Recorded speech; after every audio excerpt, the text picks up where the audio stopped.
So I just finished reading this a bit ago. I've got a couple other things that I'm working on that are other videos, but I kind of felt like I wanted to do this to kind of get it off my mind so that I can focus on putting together my Sunday school lesson. But it was a really cool read. So, first thing off, you're going to notice the title's kind of like controversial, the easy peasy way to quit porn. I was kind of feeling the same way, but once you kind of get into it, you kind of start to really see what he means by it. So, this book is actually adapted from another book. Basically, Alan Carr's Easy Way to Stop Smoking. And basically, the author adapted it from smoking for porn. And the book is actually open source, so you can actually go and make edits, corrections, and otherwise print it yourself as well. So that's kind of cool. But the important thing is that he gives certain directions and you read through the book sequentially and it's all important. Once you get through it, you kind of understand why you don't skip chapters, and it's very clear, like, don't jump the chapters. So you kind of work it through as you go. And as I was reading it, there were certain things where I was like kind of wanting to kind of arguing. That's not a bad thing, because that means that you're actually interacting with material that you're reading. But you also have to keep in mind that as you continue, you have to give him a chance to speak.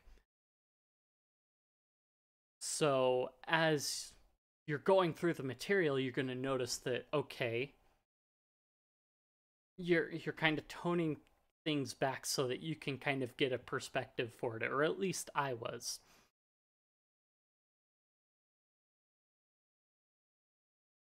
And I'm trying not to give too much in case people are afraid of spoilers, but there's some things that, like, I felt like it was going to hold me back and stop me from reading. There were a couple points where I'm like, this is kind of ridiculous, and kind of felt like stopping. But at the same time, it's like, okay, let's just get through it and hear what he has to say, because he'll eventually get to it.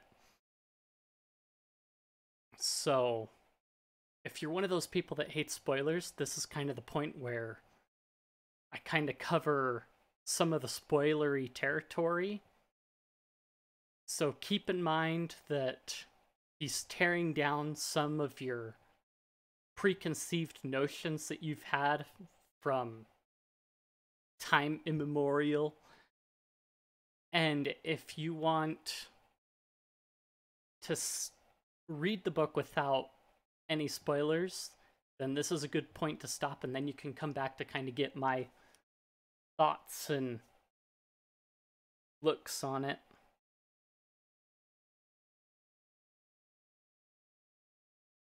So, kind of the first thing that he's doing throughout the whole thing is the first few chapters, he doesn't explain anything to the easy peasy method.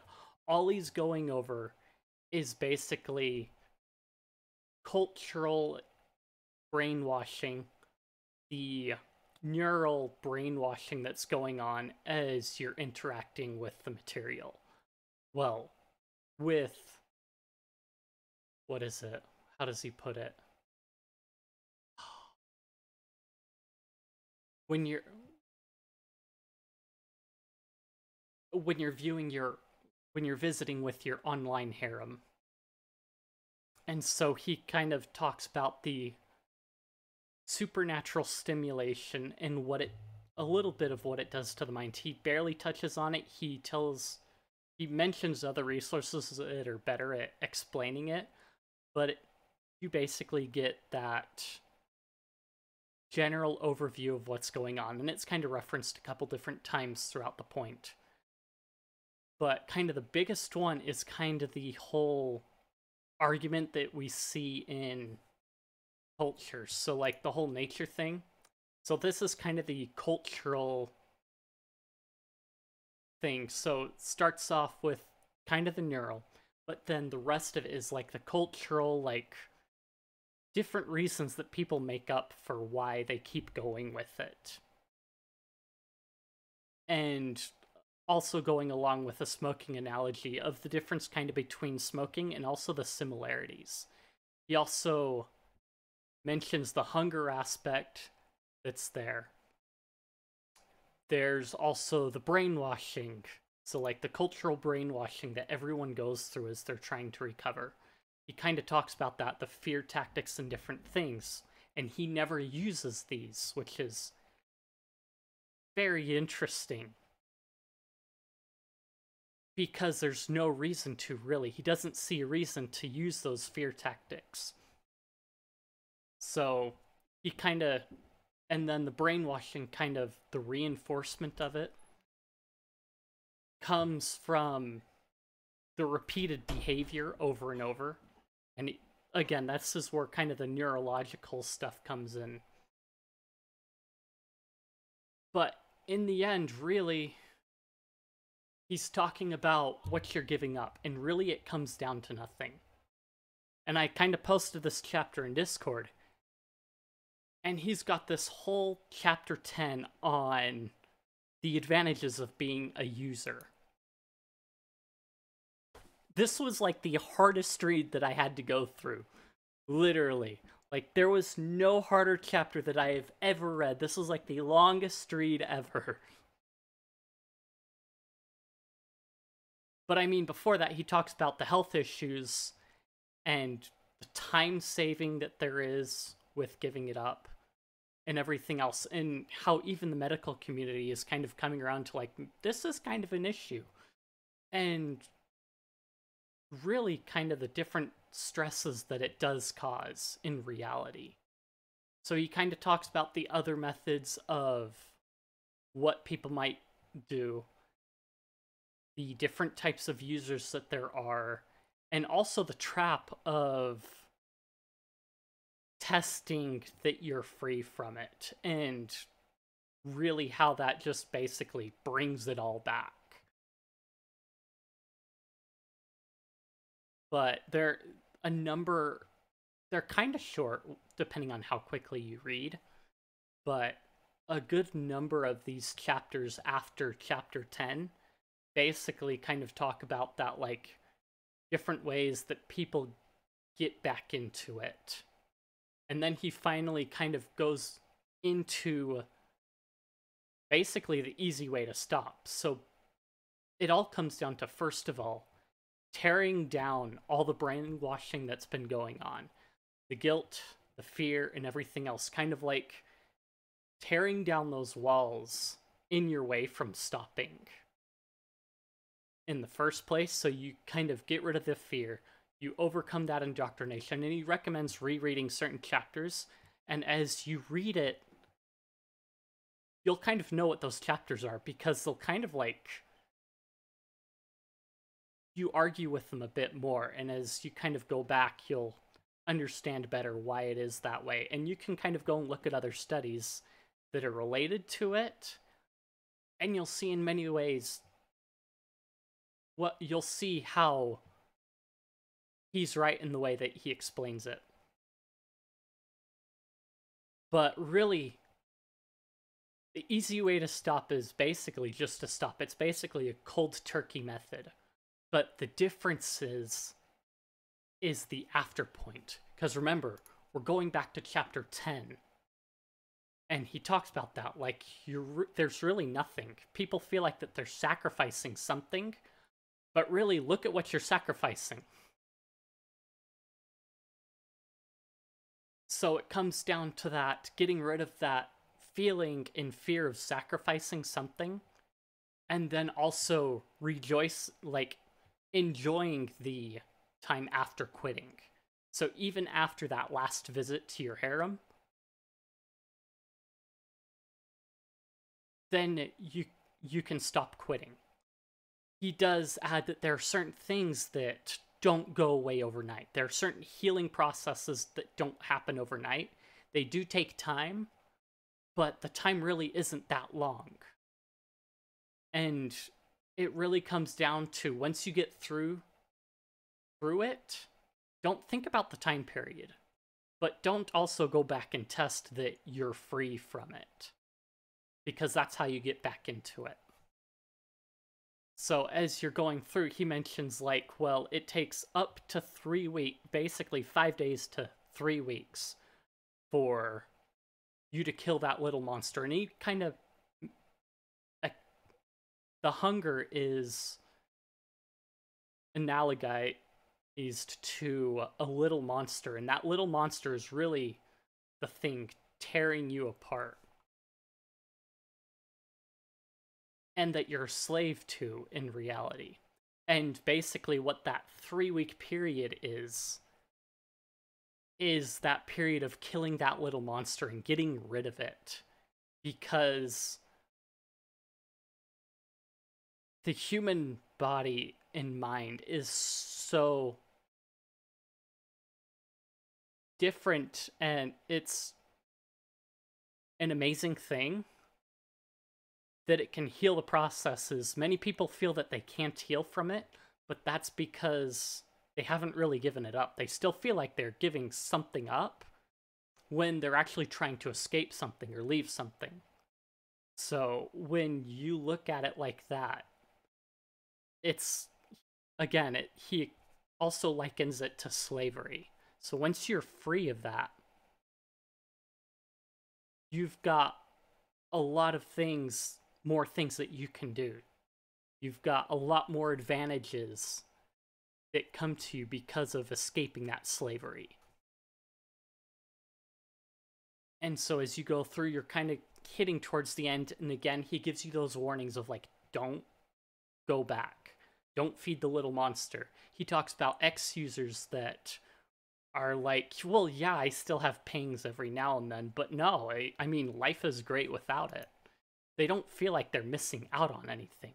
He talks about how, like, once you hit a certain point, you start to feel pity for the users of any level, whether they be casual or very active. So let's see. And again, he kind of gives you this checklist. This is kind of the condensed version of like what you should be thinking of. And he talks about going out and living life, like right when you start. And it's kind of a weird counsel, but he's like, as you're reading this book, don't stop doing it until you get to the end, because then you understand everything that's going on. And depending on how long you take to read, that can take a while, and some people would give up in that time period. So it kind of shows you like who's really trying to and who's not, because at the start he kind of aims at it. So at the start you kind of notice the tone is towards those people. It's like you really want to, those active users that are still enjoying it, kind of in quotes, they're not trying to leave. But then eventually it kind of like slowly turns as you go to the person actually trying to leave. And then eventually there's this section for the non-users helping those that are trying to stop. And this whole section kind of talks about the bad things that people do to those trying to stop, and the ways that those non-users can actually support in a better way. And then finally, you've kind of got the final little section of like the little condensed bit, the instructions, and then actually different affirmations, because like I mentioned, the whole thing at the end, after quitting's the easy part. It's the attitude that's going to be the harder part, and kind of getting through that period of pangs at the end as you're going through it. And so each time, he mentions that each time you have that pang, what you do is kind of like think to yourself, like, isn't it great that I'm free from that and these things else? And these are kind of those affirmations and phrases that he suggests. You can adapt it to your needs, however, but it's kind of comes down to the principle of are you having a good attitude about it? Because that's kind of what really kills the monster, is not feeding it. It's like feeding trolls when on the internet. When you react in a negative way, then you're feeding the trolls. So when you're feeling like you're sacrificing something, when you're moping around, you're feeding the monster in a way and feeding that pain, and so you go back to it. Whereas if you have a joyful attitude and afterward, and you in essence tell it no by no acknowledging it and then kind of letting it know that you're free, then it makes it that much easier. And as you go and live life, it makes it that much easier because you're not allowing these pains to hold you back until you've recovered. But you're showing that you can live without it. And then finally, kind of at the end, and then he's got like these other bits that he kind of references. And what I kind of find interesting is that he talks about the little monster controlling the big monster. So you've got, where was it? He had, okay, so you've got basically the limbic system, which is that little monster, kind of telling the big monster, your prefrontal cortex, or your subconscious, that, hey, in brainwashing it, hey, these are the cycles. This is how you relieve this, and this is how you feel good. And so you kind of get that ingrained, but then what you're doing now is you're reprogramming it so that that's not the cycle that you're going through. It's kind of like the ant and the book The Ant and the Elephant, where you're basically taking a smaller part and in essence telling your larger part, the subconscious, what to do. You're reprogramming your subconscious so that you're not going back into that habit. But I just kind of, like I mentioned, I just kind of wanted to get that off. If you actually found this helpful, I know for a lot of people that spend a lot of time on the internet, that this can become a problem, and a lot of people want to actually get rid of, especially with the way the culture is changing towards porn right now. But if you found it helpful, you can come scream at me on the Discord. You can comment down below. I've got all those links down there. You can come into the Guilded and chat there as well. But yeah, I'll see y'all later.